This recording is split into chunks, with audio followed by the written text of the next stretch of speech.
energetic leader of the Congress, hailing from the noble family of Jawaharlal Nehru.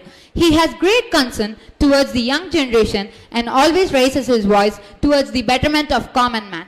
Despite his descendancy from a powerful and affluent community, he is very down to earth and mingles with everyone humbly. He is no doubt the voice of the downtrodden and common man in India.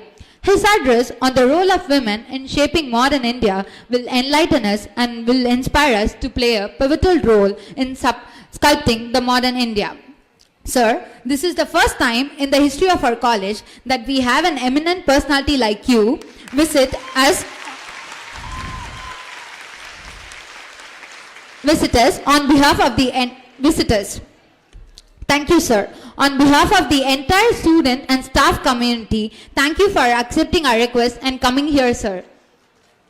I'm pretty sure our girls are eagerly waiting to interact with you, sir. Aren't you, girls? With no further delay, I would like to call Shri Rahul Gandhi ji upon the stage to deliver his address.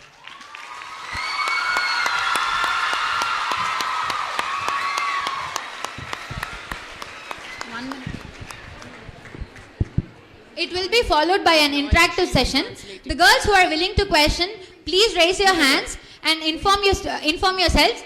Sorry. I'm really sorry. You feel we don't introduce yourselves before questioning. Thank you. So, would you like me to speak in English and get it translated, or just speak in English? Only English? Okay. Well, I'd like to welcome Principal Sir, all the faculty members, and all the young ladies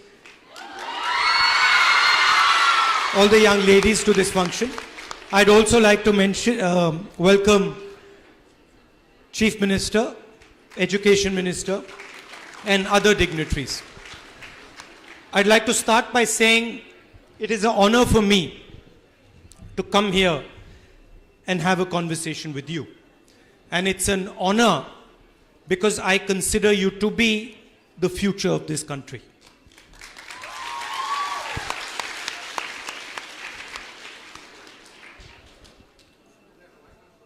You are 50% of India's population, approximately.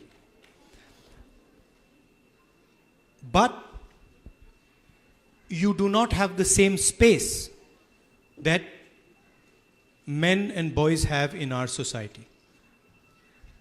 And this is a fact. India will only truly be successful when you occupy equal space to men in our society. Before that, India will not be able to reach its full potential. So, for me, what would be useful for me to do is to give you a sense of how you can occupy your space, how you can go to occupying 50%, and frankly, even more if that was possible. Society is unfair to you. You have to start with that understanding. So you have to realize that as a woman in India, you are not being treated fairly. You are being treated unfairly. For example, if you decide to walk outside at night, you feel a sense of fear while you're walking. Do you? You feel uncomfortable while you're walking, right? Do you think men feel uncomfortable when they walk around at night? They feel very comfortable, right? So there is a hidden force that constantly keeps you under control, maybe scared. Maybe it will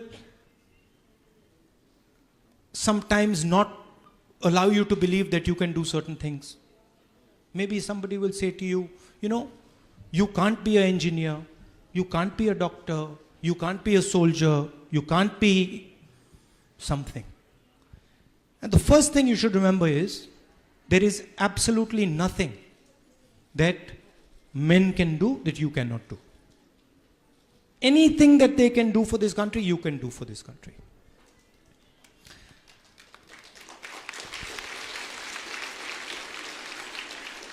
And then I'd like to give you one thing to think about before we have a conversation.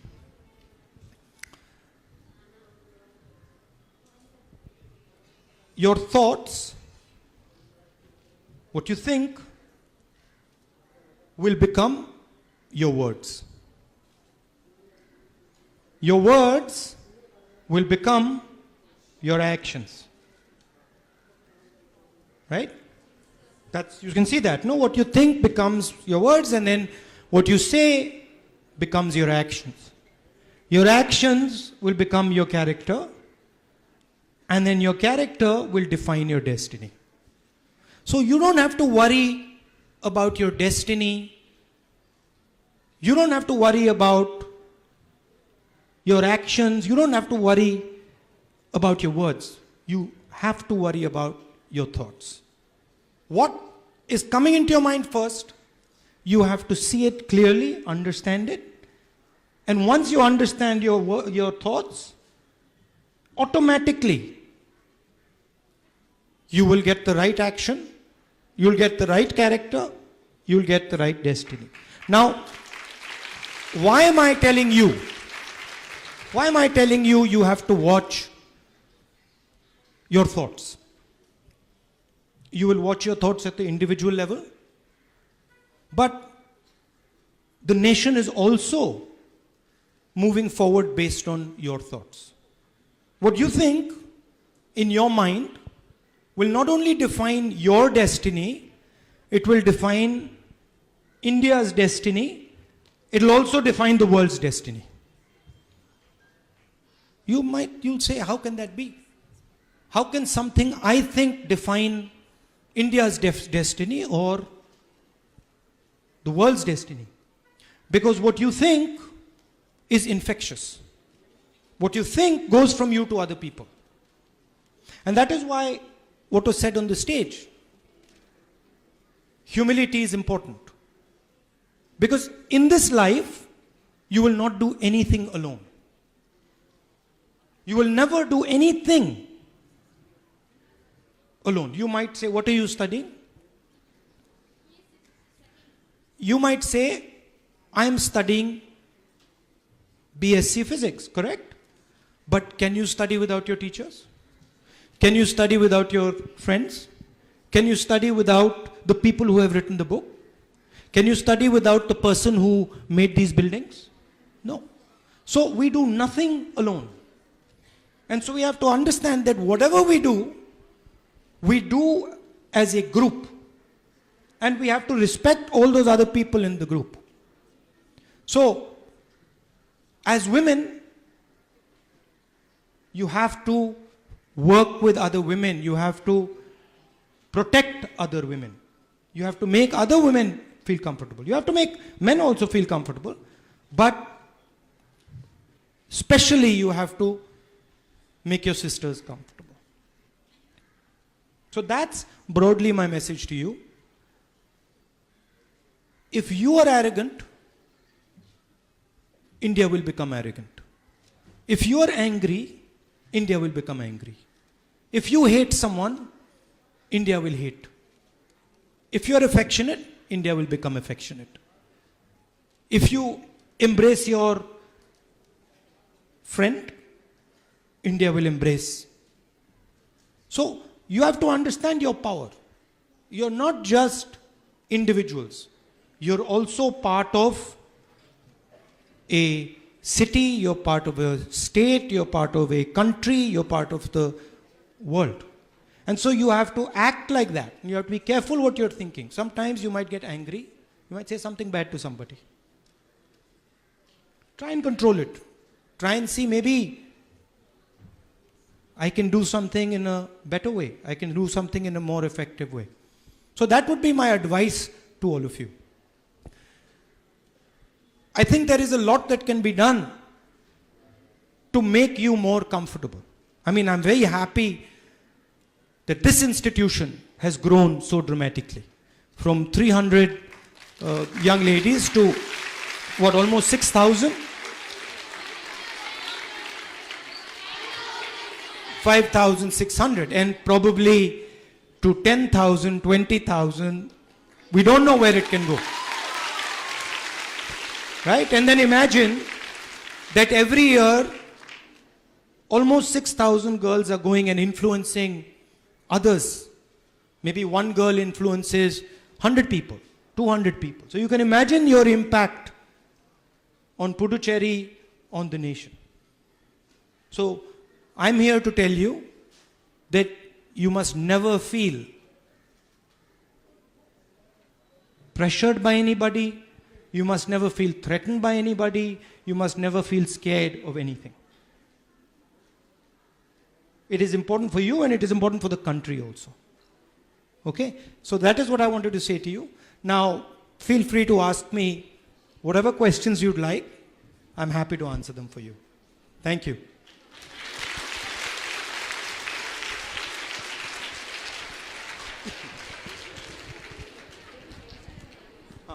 Raise their hands and then our volunteers will just, hand over the mic.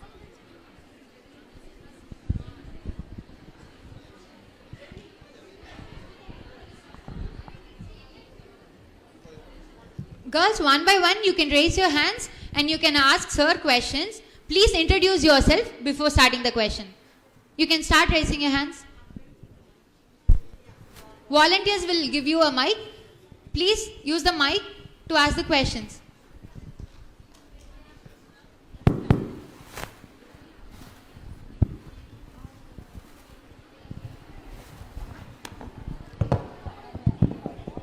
It's working.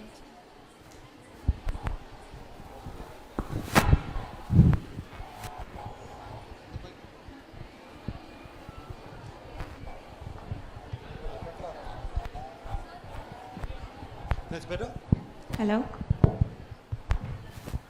Hello. Good afternoon, sir. Good afternoon. Myself, Sheriba Ruth from English department. Though we speak about equality, there are still a number of departments and sectors where equal allocation of seats are not given for women. So if you are in charge, will you give 50% allocation of seats for women in all the Look, departments? I would like to give. You see, you have to understand, if we are going to be absolutely fair, then for many years, you've had many less seats. Correct? So there's also a backlog that we have to make up. So I don't think it should be 50-50. I think it should be actually 60-40 for you. But that will be difficult, okay? Because the men will have something to say about it. They won't be happy about it. So let us start with 50-50 and then slowly go to 60-40. Thank you, sir. I'd like to, by the way, before I start, I'd like to apologize to all of you because my flight got delayed in Delhi, so you've had to wait here a little while. So I wanted to just say, apologize and say sorry about that. Next question, please. Volunteer, please hand over the mic. I'm Kamalni from BCom General. My question is, what advice could you give to young women to strengthening a democracy and to continue the economic prospects to our country? Democracy requires independent institutions. It requires a judiciary. It requires a free press. It requires conversation in the houses of parliament, in the houses, in the state houses. And all of you have a role to occupy those places. You will all become maybe judges, lawyers, journalists. You will work in these institutions. And the best way to defend democracy is to make sure that when you're working in these institutions, you're being independent. That you're not listening to somebody who's forcing you to say something, and that you're defending the independence of the institution. So, for example, over here, if we have a free discussion, open discussion, that would be democratic. If, on the other hand, we didn't allow questions, we only gave a speech, and then we went away, that would not be democratic. So, it is your duty to force discussion where discussion is not happening, to protect people who are being threatened. You can see today in the country, people are being threatened, people are being killed because of their opinion. And it is your duty to protect these people, to step out and say, no, I'm not going to allow that. That's not going to happen under my watch. So you have to take responsibility for this country. This is your country. Correct? Belongs to you? What is your name? Huh? Ilikya. It belongs to you, no? The country belongs to you. So you have to step forward and say, I am not going to accept anything less than the best. Right? Yeah. So that's basically the idea. You fight for your rights and you fight for the rights of everybody around you. And also, one more thing. One more thing. See, different parts of this country have different ideas, different cultures. For example, I came here and the first question I asked you, would you like me to translate what I'm saying into Tamil? Right? Why did I do that? I did that because I basically respect your language. I basically respect your way of doing things. I don't want to come and tell you that, listen, you have to do things in this way. You have to speak some other language. You have to do X, Y, Z. I want to understand your culture, appreciate your culture, give you my ideas, take your ideas, and then go back home and talk to people about those ideas. So it's also important that if you want to protect democracy in India, that you defend your culture. It is important that you defend your language. It is important that you defend your way of doing things. And the Tamil people should defend their culture. The Bengali people should defend their culture. Punjabi people should defend their culture. But always respect the other culture. So you can't say that I will defend my language, but then those people over there, their language I will not defend.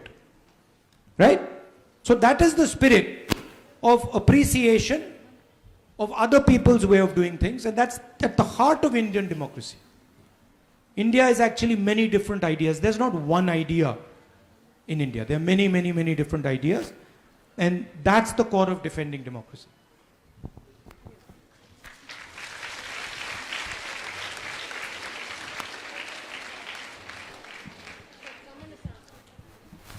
Anyone from this side, please?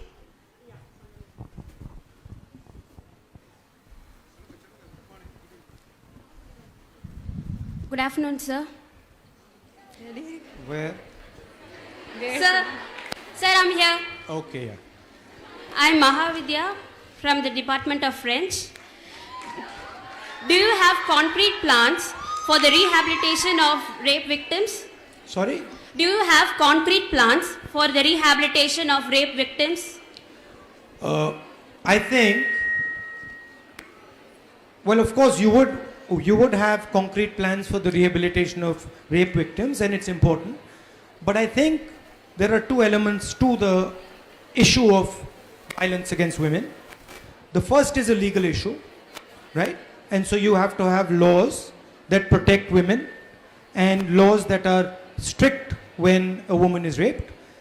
And the second thing you have to do is you have to protect women by changing the way society looks at women. It's not possible to rehabilitate a woman who has been raped if the society does not treat her properly, right? And in our society, women who have been raped are treated badly. They are shamed, they are not treated with respect. So you have to also, in addition to changing the law, in addition to protecting them legally, you also have to make sure that society treats them with respect. And you have to change the way men think about women. Yes, and I'm committed to doing all those three things. Thank you. That was wonderful. Thank you, sir. Next question, please. Sir, I'm here. Okay, listen, my name is not Sir. Okay, my name is Rahul, so call me Rahul, please. Sir, you can call your principal sir, you can call your teachers sir, you call me Rahul. Okay?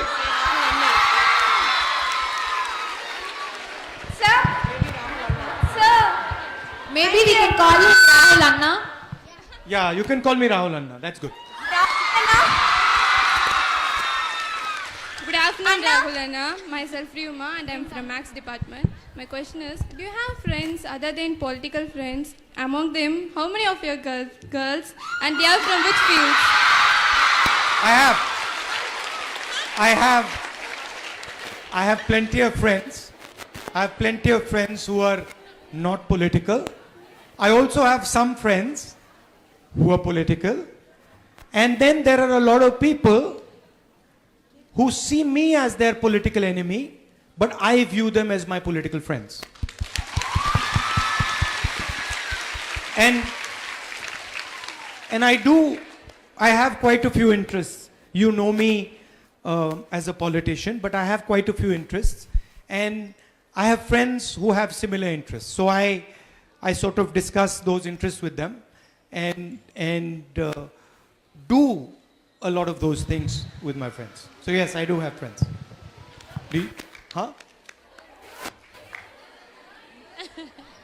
What? Girlfriends. We'll leave that for another day.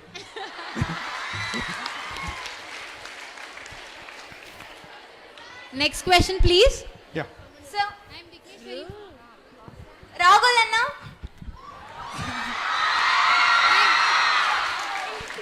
Here. Oh, there. Okay. I'll come back to you. Happy afternoon, Anna. Huh? Happy afternoon. Myself, Sri Shweta. I'm from Max department. I'm very proud and I'm very happy to see you, sir. And my question is... You said sir again. Sorry, Anna. A lot of women harassment and suppressing is seen all over. According to you, how can a woman fight with this? No, sorry. What was the first part of your... Harassments. Harassment. I think, first of all, you as a woman should just stand up to it. And you should not step back. If someone harasses you, do not let them. And you have much more power than you think. You have large number of friends who can help you. You have the legal system that helps you. You have many, many different places you can go.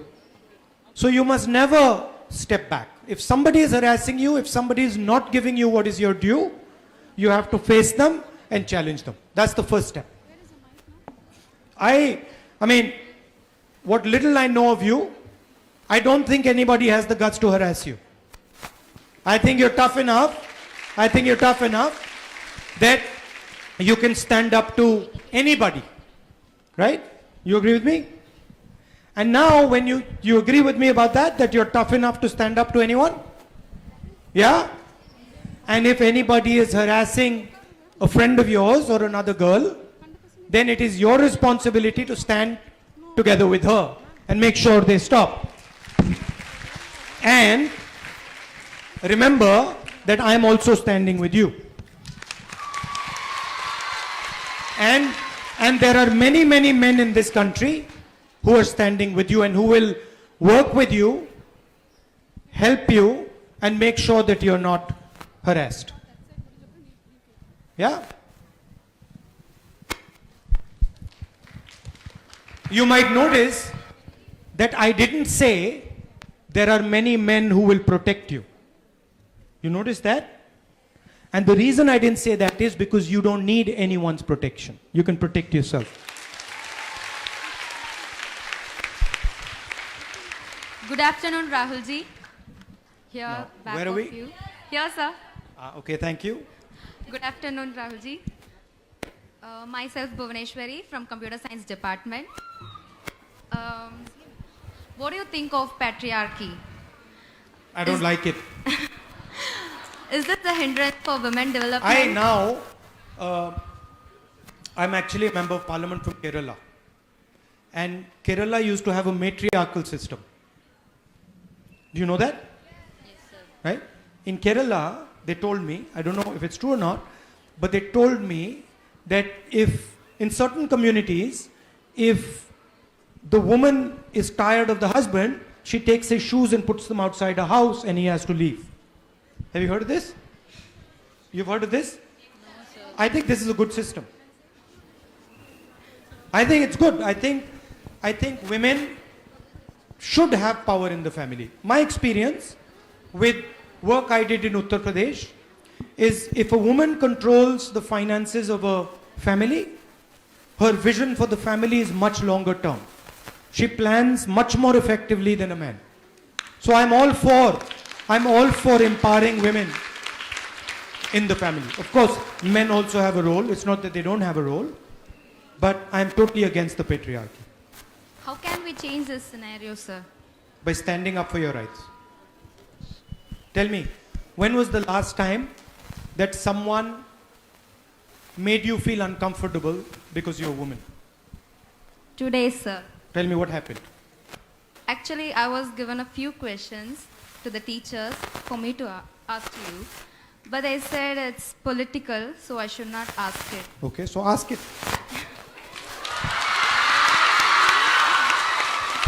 Can I, sir? Yeah.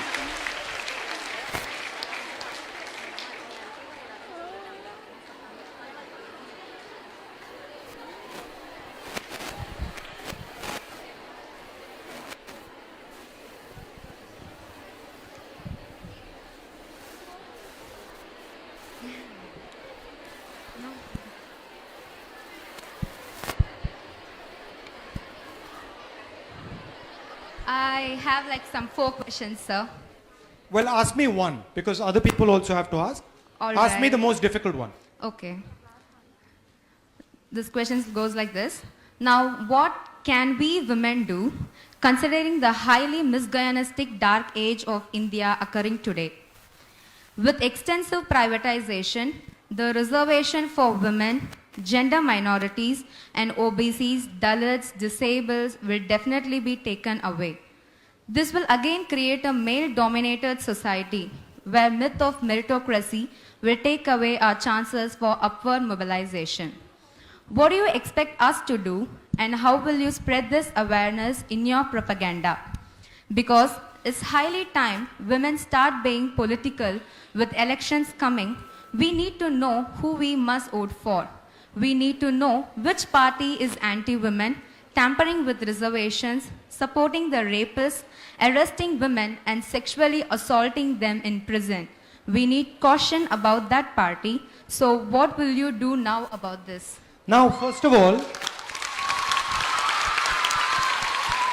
now, you see, this is not a political question. This is a fundamental question. This is a question that she's asking about her future. She's saying, if 3 or 4 big companies run this country, what will be my future? Suppose I want to start a business. How will I be able to start a business if 2 or 3 or 4 huge companies own everything in India? So this is a fundamental question. This is not a political question. This is an economic question. This is a social question. There's multiple different types of questions. So the first thing is, it is important for you girls to understand that jobs in this country are created by small and medium businesses, entrepreneurs, farmers,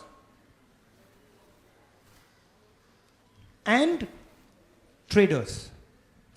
You know, you see these little restaurants, you see these shops, you see laborers working in the farm, you see small businesses. This is the backbone of job creation in this country. If this backbone is broken, you will not be able to get jobs in this country. It's simple. This backbone of small and medium businesses is what is going to give you a job. Right? And currently what is happening is a wholesale attack on the small and medium businesses, on the entrepreneurs, on the farmers. There are 3 new farm bills that have been passed. They are basically going to destroy Indian agriculture and hand Indian agriculture to 3 or 4 business people. Many of your parents here will be farmers. They will be devastated by these 3 laws. We are fighting these 3 laws. I am personally fighting these 3 laws, and I have personally given a speech in Parliament saying that these 3 laws will destroy agriculture. And the same was done with demonetization, the same was done with GST, and the same was done during Corona. You will remember that during Corona, the largest businesses in the country were given 1,50,000 crores tax relief. But workers who were walking back home from the cities were not given a bus ticket. Please understand, 5 or 6 people were given 150,000 crores, and workers of this country were not given 200 rupees. Who are the future? The future of this country are the farmers. They are the workers. They are the small and medium businesses, and those are under attack. So what do you have to do, and what do I have to do? We have to defend those businesses. We have to defend those farmers. We have to defend those laborers. And that is our national duty. It is not our personal duty, it is our national duty, because if we don't do it, none of you will have jobs. Every one of you will be looking for a job, and you will not be able to find one. And we cannot afford that type of an India. That's the first part. The second part is, students need to be allowed to speak. Do you agree with that? Yes, sir. What is the point of me coming here, right, and then you not being able to ask me questions? You should be able to ask me any question you want. The fact that I have come here, I should be able to answer any question you ask me. Otherwise, why have I come here? What is the use of me? That is the whole point of being a leader. And maybe you'll ask me a question, and maybe I won't be able to answer it. And then that will make me think about that question. And that will make me think deeply about the question and maybe give you a solution. Think about the solution. So I don't fear questions. I have never feared questions. And I will never fear questions in my life. And my advice to all of you, my advice to every single one of you, particularly in discussions like this, is when someone tells you you cannot ask a question, you tell them, I'm going to ask the question. Correct? So, and in your life also, your teachers might say, sorry, you can't ask. Father might say, mother might say, you can't ask me a question. No. Respect requires that you are allowed to ask any question you want. And there's no foolish questions. Please understand, there's nothing known as a foolish question. People tell you that's a stupid question. You know why they tell you that's a stupid question? Exactly. Because they don't know the answer. That's it. They don't know the answer. So they say that's a stupid question. And I am interested in this country becoming successful and powerful, so we need all of you to ask all your politicians the hardest questions without any hesitation. Okay? Now, tell me, other than that, how was you being a woman? How were you discriminated against? Tell me an event in your life where something happened to you because you are a woman and that would not have happened to a man. Education, sir. Tell me. Actually, I like to join in an engineering college Okay. where it's with boys and girls. But my parents suggested, and some of my friends, family, relatives, they suggested that I have to be in a women's college because that's safer for you than in a co-ed. Because where they fear that we would get mingled with boys and we would go in a wrong side or get attracted by them like that, something. So they are not allowing us. So, if I'm very blunt. So can I be blunt? So what they're telling you is we don't trust you. Yes, sir. Not. That's not fair. They don't even. The men's have to give them the trust, right? How much we can give them. But you should say to them that you should trust me. But You in should say to them you should trust me. situations-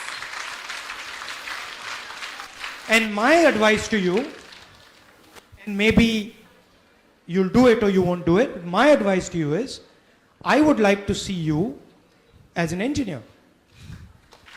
That's how I would like to see you, because that's what you want. Why should we make our girls study something they don't want? What is the use? Do you think you would be happier being an engineer? Yes, sir.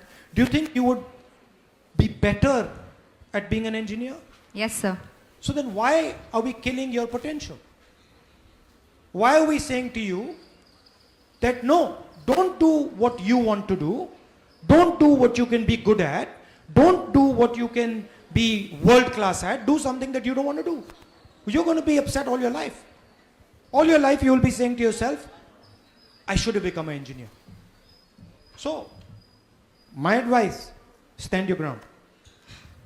Yes, sir. And if you want, I'll help you. Thank you, sir. If you want, I'll speak to your parents and try and you, convince sir. them. That's so kind of you. Thank you. Hi Anna, I'm at your. Hi Anna. I'm raising some difficult questions, no? No, maybe I shouldn't have said that. What do you think? Huh? You think I should have said that, or you think I should have kept quiet? I should have said that, no? I felt I should have said that, so I said it. But maybe she got a bit uncomfortable. Exactly. Good afternoon, Rahul Anna. Now, side. again, Here where? now. Okay. Hi Anna. How are you doing, sir? I'm doing good. Okay, I'm very pleased. I'm a bit disturbed by that. Okay. No, honestly, because I'm thinking to myself, that's really unfair. And I know that many of you girls here are thinking to yourself that that same thing happened to us. How many girls over here feel that the same thing was done to them? Can you show me your hands? No, don't be shy. Show me your hands. See? Look. So I was disturbed by that.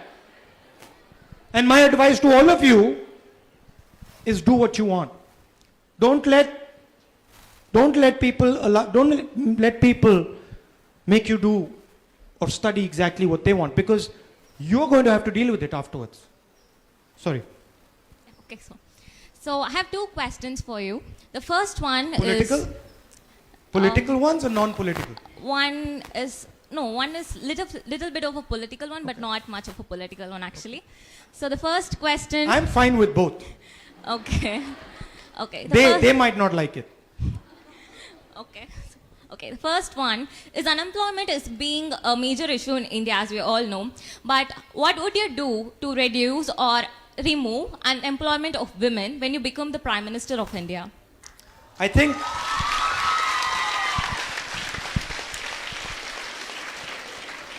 as I said, I'll explain it very simply. If you want to create jobs, the most important thing is the banking system.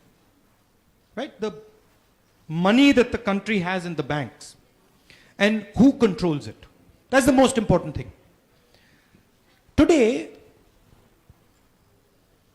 largest number of jobs in India are produced by small and medium businesses, entrepreneurs. But they do not have access to the banks. The banks, majority of the money of the banks is given to 5, 10, 15 of the biggest businessmen in the country. I would move the money of the banks from the 5, 10 biggest businesses in the country to the millions of smaller and middle-sized businesses in the country. That's what I would do. And then I would ensure that millions of Indian women who want to start a business, who want to employ people for India, can easily take bank loans and start their business. That's the first thing. Second thing is, I feel that the understanding of finance, understanding of money,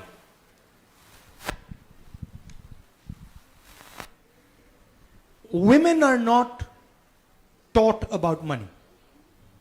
Society doesn't like teaching women about money. Because the moment women understand money, women can become independent. And so I think that's a very important thing to do, to show women the link between finance and independence. There's a direct link between finance and independence. If you get married to somebody and you do not have access to finance, you cannot be independent. Simple. So, educating women about how money works, what it means to be financially literate, what it means to be financially independent, these are very, very important things. And I think I would emphasize on that. I would tell all of you that one of the most important goals for you should be financial independence. 100% financial independence. You should be able to earn your own money, you should be able to spend your own money, and you should be independent as a result of that. So I think those are the things I would focus on. Okay, sir. You've all gone quiet. Do you agree with that? Yes, sir. You agree with that? How many of you here are financially independent? Look at that. How many of you here are financially independent? Is anyone here financially independent? So that's an important step for you. You should think about your own financial independence. And I would like that when I meet you 3 or 4 years from today, and I come to this room and I say, listen, how many of my sisters are financially independent? At least 90% of you should say, yeah, I'm financially independent. Look,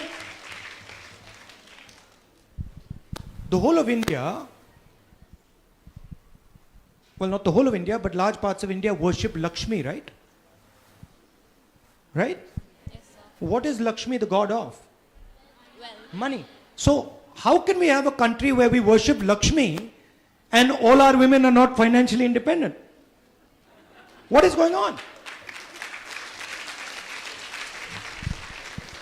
How can we worship Lakshmi and say she is the god of wealth, and then look at our sisters and say in a college with 600 women sitting here, not one girl says, I'm financially independent. Does that seem right? So these are the type of things these are the challenges you're going to face. And these are the challenges you got to overcome. This is how society controls women. None of you financially independent. You're going to depend on someone else. If you're not financially independent, you are. If you're married and you're not financially independent, you're going to depend on your husband or maybe on your parents. So that you have to build that. It's critical. Maybe a lot of your husbands won't like it. Maybe a lot of your husbands will say, what is this Rahul Gandhi coming and saying? Why is he disturbing the whole situation? But it's my job. You have to become independent. You agree? Yes, sir. The next question, you were just talking about the farm bills introduced by the center. And recently, the 21-year-old Disha Ravi has been arrested. And what is your take on her arrest? Look, throughout the country, people are being arrested for what they feel. I mean, I don't know. Maybe I'll get arrested for saying this. What I said here, I don't know. You know, maybe they won't like it and they might arrest me for what have you gone and said to those girls. But, as I said in the beginning, a nation is its thoughts. A nation is its words. From the thoughts and the words, right, come actions. From the thoughts and the words comes character. From character comes destiny. So if you're shutting up the nation and you're frightening people and not allowing them to talk, you're destroying the nation's character. You're destroying the nation's destiny. It's simple. And no youngster in this country should allow anybody to frighten them into silence. If I come here one day and I say I'm going to frighten you into silence, you should not listen to me. Because your words, your thoughts, they are what make the country. That's your power. Don't give your power to anybody else. Why did I come here and say you have to be financially independent? Because I want you to have your own power. I don't want somebody else to define your life for you. That's why I'm saying to be financially independent. You have a role in society, you have power in society, fight for it.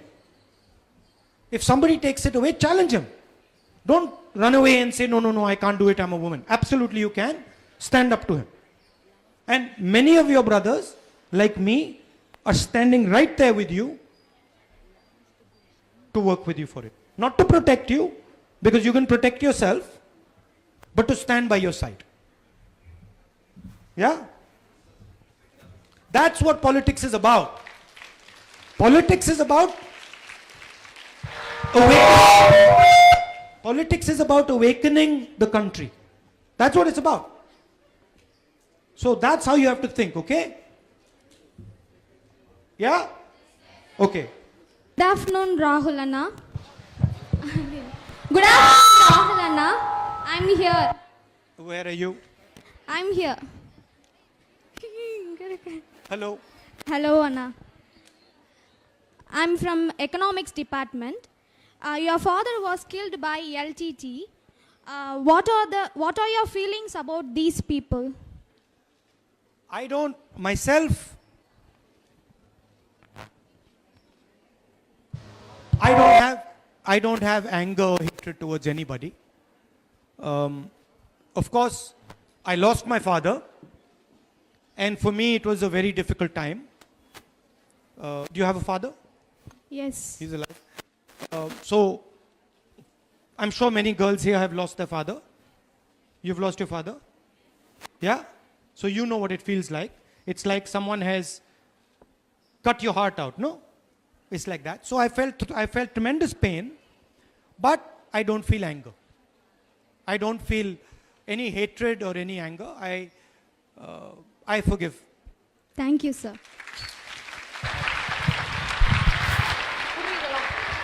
Hello. Anna. Rahul ji. Okay, now, Here. they've given me a slip saying last question. So I'm going to have to Here. listen to them, and Hello. this will be the last question. Hello. Yeah. The mic's not working.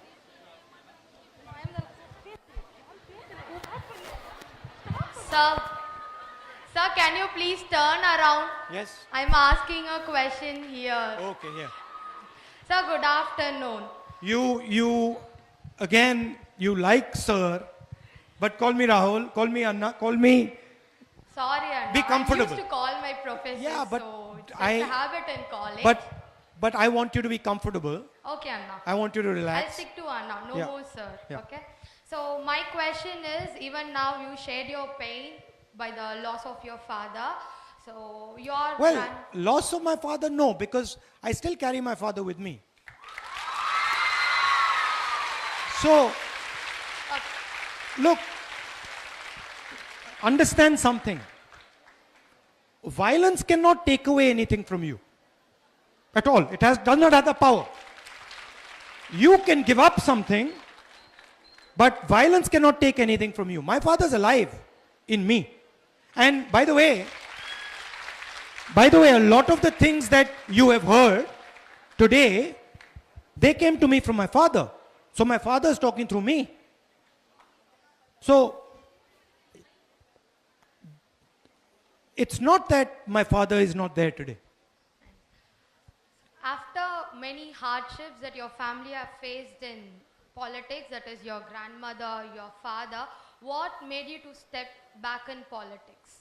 What gave you the courage to be in politics even after all the hardships you and your family have faced? See, politics is a lens through which you see me. You see me right now, you're like, oh, he's a politician.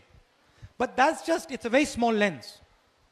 I am a human being, right?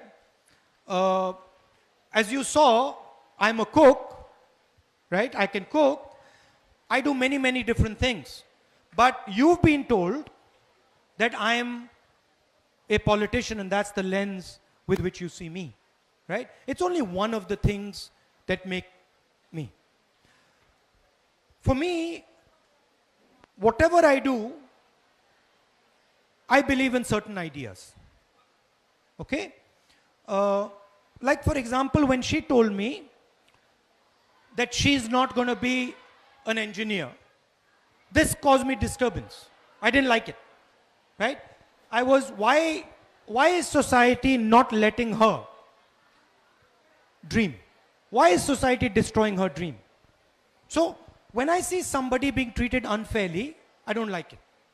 It irritates me, and I want to try and do something about it. And I found that this profession that you call politics allows me to do that for many people. And so I do that.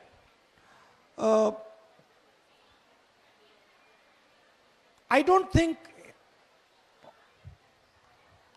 it requires courage. I just go ahead and do it. You know, that's just what I do. And for me, like this conversation I had with you, I'm going away with a lot of understanding that I got from you. You will think that, oh, I came here, gave a speech and left. But I learned from you. I learned many things from you. And I'm going to take that home with me. And I hope that you learned one or two things from me. Yeah. So I think that's what life is about. It's about me respecting you, me listening to you, and then you doing the same, and then us improving both our situation. I don't think that needs courage. No? Yes, sir. Thank you, sir. Thank you. Okay, now, last one. Hello, sir. Now I'm going to get into trouble because I've got other people in a public meeting. Here. I'm here.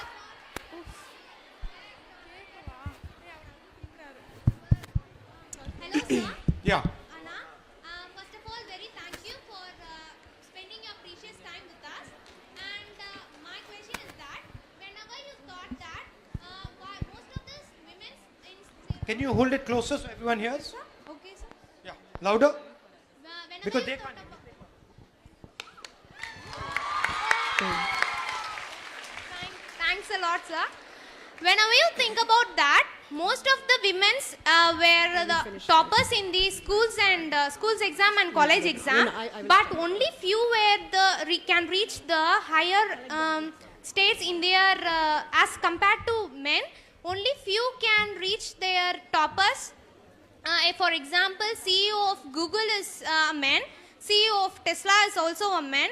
Most of the politicians were also men, and most of the scientists who received Nobel Prize are also men.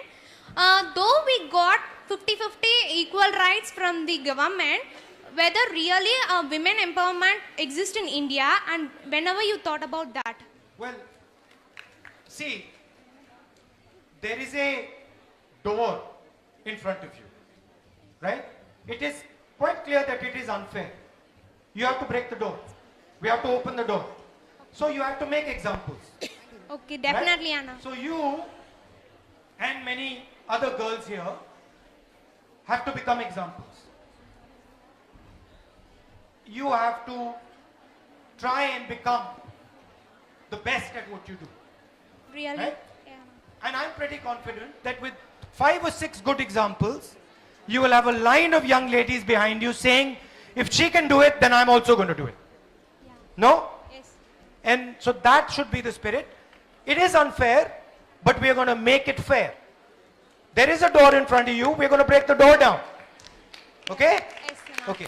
Thank you. Anna. Girls, I know you all hate letting him go, but we'll have to let him go now because he has another program to attend. Unfortunately, look, it's been a pleasure for me coming here and talking to you. Did you have a nice time?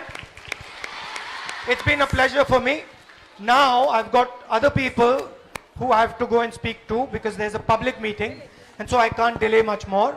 But maybe I'll come back here sometime and have a longer conversation with you. Okay? Yeah. Thank you very much. Thank you.